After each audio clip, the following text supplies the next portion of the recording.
શું કે છે પ્રશ્ન કે x એ y ની પત્ની છે, y એ z નો પિતા છે, તો x એ z ના શું થાય? z ના શું થાય? આવો પ્રશ્ન.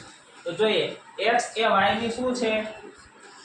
y ની પત્ની, એટલે કે y પુરુષ છે, x છે શું છે? એમની પત્ની.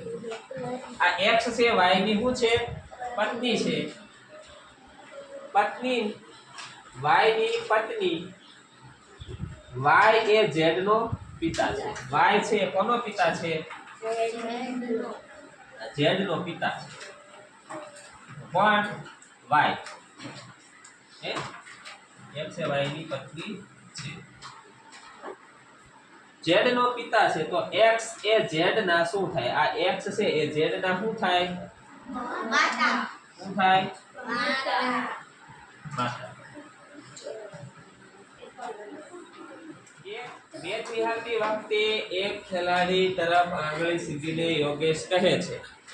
કોઈ વ્યક્તિ ખેલાડી રમે છે, એને આંગળી સીધીને યોગેશ કહે છે. શું કહે છે?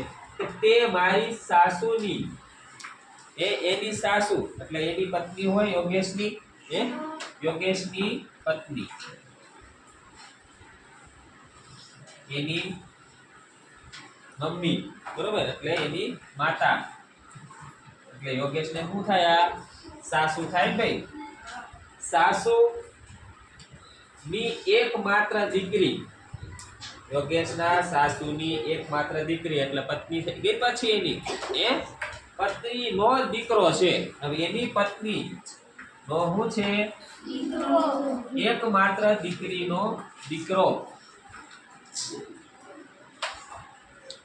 દીકરો છે. તો ખેલાડી, તે ખેલાડી યોગેશને શું થાય? પુત્ર. યોગેશને પણ શું થાય? પુત્ર.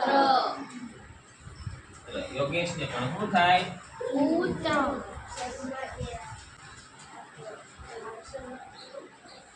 બી ની પુત્રી એ છે, તો બી ની પુત્રી, આ બી છે, એની પુત્રી, પુત્રી કોણ છે?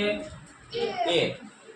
સી ની માં બી છે, હવે સી ની માં બી છે, તો અહીંયા સી પણ આવે ને, એની માતા બી છે એવું કીધું.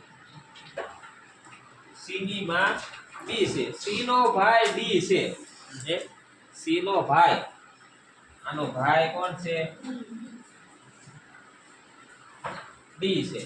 તો ડી નો એ સાથે શું સંબંધ? આ ડી છે એનો એ સાથે શું સંબંધ? શું થાય? ભાઈ. એનો શું થાય?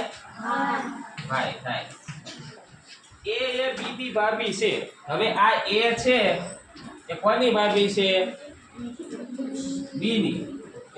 બી ની ભાભી છે, તો આ સ્ત્રી છે. આ ધ્યાન આપજો. આ ભાભી. આનો કઈ ઉલ્લેખ નથી કર્યો કોણ છે.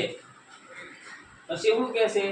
સી અને સી ની પુત્ર વધુ છે.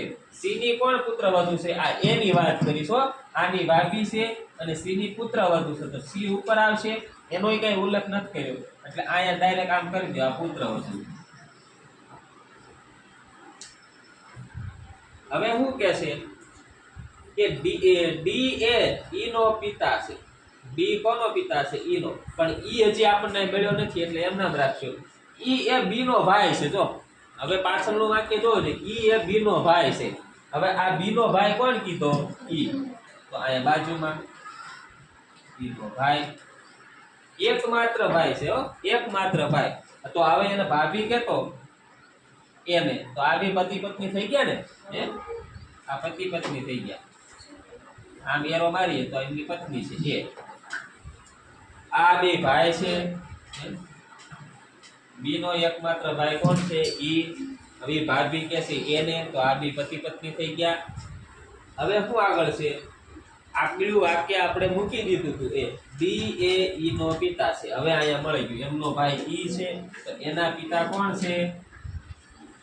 ડી. કોણ છે? ડી.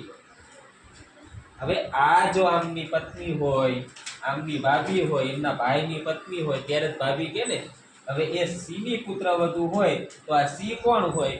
બી અને ઈ ની માતા હોય. કોણ હોય? બી અને ઈ ની માતા હોય. તો આ ડી અને ઈ છે, હવે એનો ઉલ્લેખ મળી ગયો. આ બે પતિ પત્ની થઈ ગયા. હવે શું કે છે? એ ઈ ની શું થાય? તો આ એ છે, ઈ ની શું થાય? પત્ની થાય. શું થાય? પત્ની થાય. એમ ની બહેન કોણ છે? આ એમ છે, એની બહેન કોણ છે? હા, બરોબર. હવે આ ભાઈ છે કે બેન છે એ કઈ ઉલ્લેખ થયો નથી. તથા એચ નો ભાઈ છે. હા, તથા એચ નો ભાઈ એમ છે. એચ નો ભાઈ એમ છે. હજી અહીંયા એચ એનો ભાઈ કોણ છે? એમ. હજી એચ નો કઈ ઉલ્લેખ મળ્યો નહીં.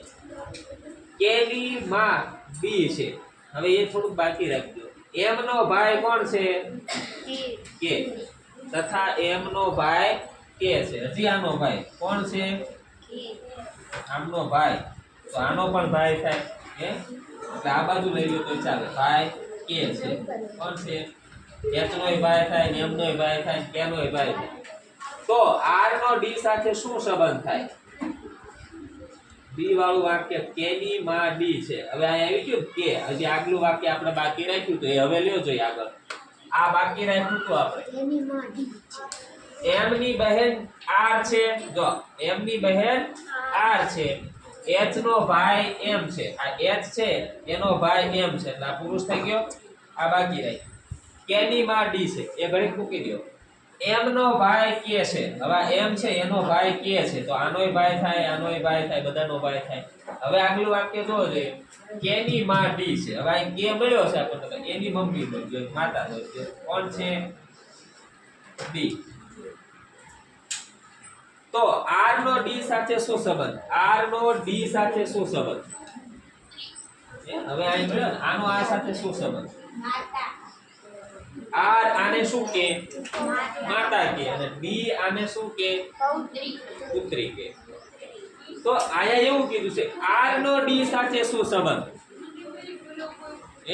આર નો ડી સાથે શું સંબંધ? શું આવે પાછો?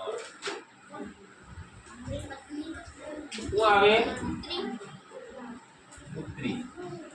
આ છે એ ડી ની શું છે? પુત્રી છે.